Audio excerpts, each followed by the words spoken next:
आपको याद होगा शरद पवार, ये लोग कितने गंदे छुछुंदर किस्म के लोग हैं कि जब 93 में बम धमाके हुए तो 12 के बाद 13वां एक नकली बम प्लांट करवाया पवार ने, फर्जी कहवाया कि ताकि सब जगह हिंदू एरिया टारगेट हुए, तो एक मजार मस्जिद के पास रखवाया कि वो भी टारगेट हुए, इसलिए आतंकी कोई मुस्लिम नहीं है वहां है, कोई साउथ की तरफ एलटीटी की तरफ उसने मरा, ये जो है। और उसके बाद दूसरा कांग्रेस का नेता पैदा हुआ दिग्विजय सिंह, इसका मुंह दिखाओ, इसका तो मुंह देखते ही वॉमिटिंग होती है मुझे, ये इतना गंदा इंसान है, मतलब इससे गंदा इंसान मैंने तो नहीं देखा कहीं, इससे भी गंदा इंसान पैदा होता है, मुंह ही इसका दिखता है इतना गंदा सा जिसका कोई हिसाब नहीं। अब चूंकि सब जगह को मारा जा रहा है, उनके प्रोसेशन, उनके शोभा यात्रा पे हमले हो रहे हैं और ये हरा टिड्डा का खुला नंगा चेहरा दिख रहा है, तो उस हरा टिड्डा को के चेहरे को ढकने के लिए फर्जी पत्रकार, खतना पत्रकार उतर आए, खतना नेता उतर आए।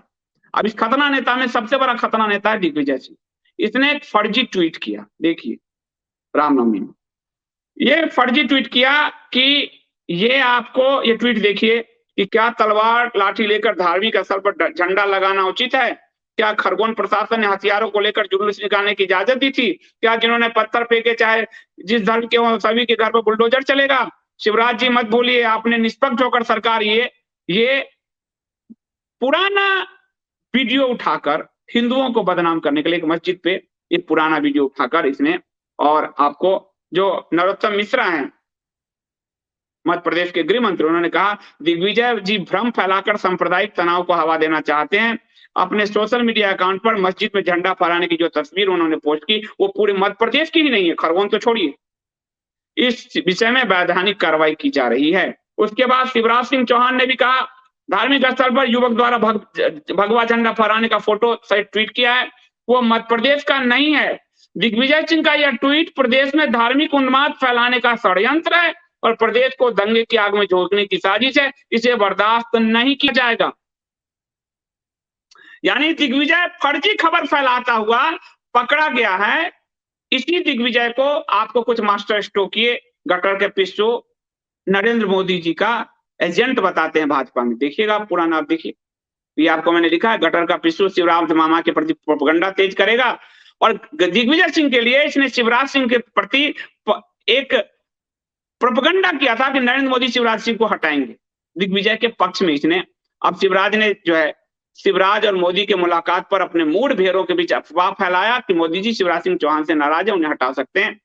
शिवराज के प्रति यह नफरत हमेशा उगलता है, दिग्विजय के कहने पे आज दिग्विजय पे शिवराज सिंह ने कार्रवाई की है। इसके फोटो भी देख लीजिए, उस मास्टर स्ट्रोकवादी का फोटो देखिए, दिग्विजय के साथ आपको मिलेगा, पर तो 50-60 हजार भेड़ों को अपने पीछे हाँकता है हिंदुओं को। तो वो जो है आपको ऐसे लोग मिलेंगे जो भाजपा, देखिए आप ये भाजपा का चेला है, आईटी सेल के लिए इसको पहले भी एक्सपोज हो चुका है, अनाथालय का पैसा खा चुका है, अनाथ बच्चों का पैसा खाया, अपने ही साथी महिला साथी का, जो भाजपा की एक नेता थी, उसके यौन उत्पीड़न में ये चार्जशीटेड है, दिग्विजय की मार्केटिंग करता है। ऐसे लोग भाजपा, इसलिए आपको ड्वेल चेहरा दिखा रहा हूं मास्टर स्ट्रोकवादियों का कि कैसे आपके चेहरे के साथ ये खेलते हैं। ये दिग्विजय सिंह आज हिंदुओं को मरवाने के लिए फर्जी ट्वीट कर रहा है, उसके पक्ष में अब ये लॉबिंग करेंगे।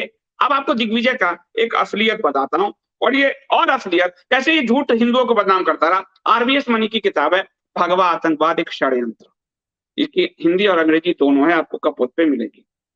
कैसे बैठकर, और आरवीएस मनी वो हैं जो गृह मंत्रालय के डेस्क पर, गृह मंत्रालय में एक ब्यूरोक्रेट्स रहे, उसको कैसे हिंदू आतंकवाद गढ़ने के लिए दिग्विजय ने काम किया, जिसके पक्ष में ये मास्टर स्ट्रोकवादी भी कूदते हैं, कांग्रेसियों के साथ साथ कुछ भाजपाई मास्टर स्ट्रोकवादी। तो आपको ये बता रहा हूं, दिग्विजय सिंह ने मुझसे और जानकारी मांगी, आरबीएस मैंने लिख रहे हैं। मैंने उनको यह भी बताया कि विभाग के मेरे दूसरे वरिष्ठ अधिकारी कुछ ही घंटों में इस्लामाबाद से दिल्ली पहुंचने वाले हैं, लेकिन मेरे इस निवेदन का संज्ञान नहीं लिया गया। उन्हें यह जानने में दिलचस्पी ही नहीं थी कि गृह सचिव कब लौट रहे हैं, दिग्विजय सिंह, ये मनमोहन सरकार के समय। इस पूरे वार्तालाप के दौरान गृह मंत्री ने खुद को इससे अलग रखा, तब शिवराज पाटिल था गृह मंत्री, और अपनी कुर्सी पर शांत बैठे रहे, जबकि दो दूसरे लोग मुझसे हमले को लेकर सवाल जवाब करते रहे। गृह मंत्री ने अपने अधिकारी से नहीं कहा, नेता के नाते दिग्विजय सिंह और हेमंत करकरे। मंत्री महोदय के कमरे में उनकी आपसी बातचीत से स्पष्ट था कि आतंकी हमले में एक संप्रदाय विशेष से जुड़े समूह के शामिल होने को लेकर, यानी हरे टिड्डों के आतंक में शामिल होने को लेकर दी गई मेरी जानकारी से वो लोग नाखुश हैं। गृह मंत्रालय का अधिकारी फाइल दे रहा है कि सारे आतंकी हमलों में ये एक वर्ग शामिल है, हरा वर्ग। दिग्विजय सिंह ने नाखुशी जाहिर की, हेमंत करकरे ने नाखुशी जाहिर की। तो हालांकि आंतरिक सुरक्षा विभाग को यह जानकारी जांच एजेंसियों से मिली थी। मेरे पास वैसे भी इससे ज्यादा जानकारी हासिल करने का कोई अन्य स्रोत नहीं था, लेकिन गृह मंत्री के दफ्तर में जो कुछ मैंने सुना उससे साफ था कि वो आतंकी हमलों में हरे टिड्डों के शामिल होने और आतंकियों की मदद करने के खुफिया इनपुट से खुश नहीं थे कि हिंदुओं को आतंकी बनाना है। ये दिग्विजय सिंह। संबंधित जानकारी के लिए मुझसे जिस तरह से सवाल जवाब किए गए थे उससे साफ था कि जानकारी देने वाले स्रोत की भी गहराई से थाह ली जा रही थी। पूरे वार्तालाप के दौरान नांदेड़ बजरंग दल का बार बार जिक्र था कि बजरंग दल को आतंकी बताओ।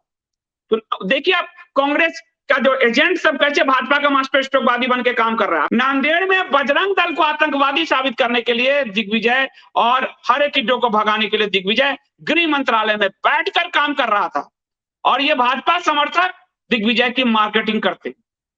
अब आपको चेहरे समझने चाहिए। ये देखिए, और ये क्या कहता है, ये नरेंद्र मोदी जी का एजेंट है, ये बोलता है। आप सोच के देखिए ये क्या कहना चाहता है कि नरेंद्र मोदी जी ने जान के हिंदू आतंकवाद करवाया ताकि वो प्राइम मिनिस्टर बन सके। नरेंद्र मोदी जी ने जान के साध्वी को अंदर करवाया, कर्नल पुरोहित को अंदर करवाया, नांदेड़ के बजरंग दल वालों को घसीटा ताकि वो प्राइम हिंदुओं का गुस्सा बढ़े और फिर वो प्राइम मिनिस्टर बन सके। इसलिए नरेंद्र मोदी जी ने अपने एजेंट कांग्रेस में दिग्विजय को प्लांट किया। ये इस मास्टर स्ट्रोकवादी का कहना है, ये यही पोस्ट लिखता है। देखिए नांदेड़ में। अब आपको दिग्विजय सिंह का एक और दोगलापन मैं आपको साजिश की कहानी तथ्यों की जुबानी से भी देता हूं कि कैसे मोहन भागवत को आतंकवादी बनाने के लिए दिग्विजय सिंह ने काम किया। आरएसएस के सरसंचालक मोहन भागवत और पदाधिकारी इंद्रेश कुमार जो आजकल बहुत वो बनते हैं ना, इमाम हिंद करते घूमते हैं और मुस्लिम मंच, ये जेल में होते, जेल में वही लोग जेल में डाल रहे थे। लेकिन क्या है कि इनको तो लगता है ऊपर से कहीं से अरब से कोई ठेका मिला हिंदुओं को गुमराह करने का। अब देखिए सरसंचालक मोहन भागवत, ये पेज नंबर 5 है। इंद्रेश कुमार पर इस बार जो है कारवां नामे के अनजान सी पत्रिका ने मालेगांव समझौता एक्सप्रेस, अजमेर और मक्का मस्जिद धमाके में आरोपी व जेल में बंद स्वामी असीमानंद का साक्षात्कार छापा। ठीक है, और पत्रिका ने दावा किया कि वो जो है 4 बार जेल के अंदर गया, साक्षात्कार किया और बताया असीमानंद ने कि भागवत जी और इंद्रेश कुमार को बम धमाकों की जानकारी थी। ठीक है, और इसके बाद जो है इसका मीडिया ने पूरा इस्तेमाल किया, पूरे दिन चलती रही ताकि नरेंद्र मोदी को प्राइम मिनिस्टर से बनते रोका जा सके। ठीक है, और नरेंद्र मोदी पर जानलेवा हमले का ब्लूप्रिंट भी जब तैयार हुआ, इस गटर का पिस्सू को ये नहीं पता कि मोदी पे हमले भी के पूरा जो है इंडियन मुजाहिदीन को सौंपा गया था, काम सौंपा गया था। और उसके बाद जो है आपको उसमें बाद में एक और पत्र का पता चला, और पत्र का ये था, वो एनआईए की अदालत का पत्र है। एनआईए की अदालत का पत्र मैंने इसमें जिक्र किया, पेज नंबर 3। और यह है 2007 के अजमेर दरगाह में हुए बम धमाकों का एक आरोपी था भावेश पटेल। उसने एनआईए की अदालत में चिट्ठी दाखिल किया। इस चिट्ठी के मुताबिक तत्कालीन गृह मंत्री सुशील कुमार शिंदे, गृह राज्य मंत्री आरपीएन सिंह जो अभी भारतीय जनता पार्टी में नेता है, अब देखते जाइए, जो लोग भाजपा को गाली देता है वो भाजपा में शामिल होता है, जो भाजपा को गाली देता है वो भाजपा को उसको जगह जगह क्या क्या देती है। गृह राज्य मंत्री आरपीएन सिंह, कोयला राज्य मंत्री श्री प्रकाश जायसवाल और कांग्रेस के महासचिव दिग्विजय सिंह सहित नेशनल इन्वेस्टिगेशन एजेंसी एनआईए के अधिकारियों ने उस पर दबाव डाला कि वह अजमेर बम धमाके के मुख्य साजिशकर्ता के रूप में राष्ट्रीय स्वयंसेवक संघ के सरसंचालक मोहन भागवत व पदाधिकारी इंद्रेश कुमार का नाम ले तो उसे छोड़ दिया जाएगा। और यह सारा खेल कांग्रेस के नेता से साधु बने आचार्य प्रमोद कृष्णम के संबल स्थित आश्रम में रचा गया। ये देखिए, कई संघों के लोग ऐसे मास्टरवादियों के पीछे भागते हैं जो दिग्विजय का पक्ष लेता है। आप देखिए, भागवत जी को जेल में ठूसने की तैयारी की। दिग्विजय सिंह ने साजिश आपको प्रमोद कृष्णम दिखता होगा टीवी पे, बड़ा सा दाढ़ी, वो कांग्रेस का लीडर है। वो हिंदुओं को बदनाम करने नकली ये जो साधु खड़े किए गए ना, नकली बाबा, उसमें एक बाबा वो भी है जिसको दिग्विजय ने खड़ा किया, कांग्रेस ने खड़ा किया। उसके आश्रम में पूरी साजिश बैठकर रची गई और इसी पोर्शन के लिए एनआईए ने मुझे बुलवा लिया, यही एक्सपोजर पे। ये पत्र आपको कहां से मिल गया? एनआईए की अदालत के अंदर का पत्र आपको मिला कहां से? ये गटर के पिस्टुओं को क्या पता कि हिंदुओं को जो मारते हैं, आपको इसीलिए भाजपा में ऐसे लोग लगाए गए हैं, जानबूझ के आपको बता रहा हूं, जो आपको गुमराह करके डाइवर्ट करे और वो पोस्ट करेंगे हिंदू खुद क्यों नहीं लड़ता, वो हिंदुओं को गाली दे ताकि आप भी उस हिंदुओं को गाली दे, खुद क्यों नहीं लड़ता, और जब लड़ने जाएगा तो फिर उसको गाली देगा, यति को, जतेंद्र को, फिर उसको भी गाली देगा जो लड़ने जाएगा। यानी दोनों तरफ से आपकी लड़ाई को कमजोर करने के लिए ऐसे बहुत सारे कालनेमी हर जगह घुसाए गए। इस बात को आप समझिए। इसलिए आज आप इतने बड़े दंगे हुए हैं, लेकिन इस दंगों पर बोलने वाला एक भी मास्टर स्ट्रोकवादी नहीं है, एक भी कांग्रेसी नहीं है, एक भी भाजपा का बड़ा नेता नहीं है, एक भी आपको ये जो सरकारी टाइप हिंदू नहीं है। लेकिन हिंदू पिट रहा, आपको सारे स्टेट का मैंने दिखा दिया आपको।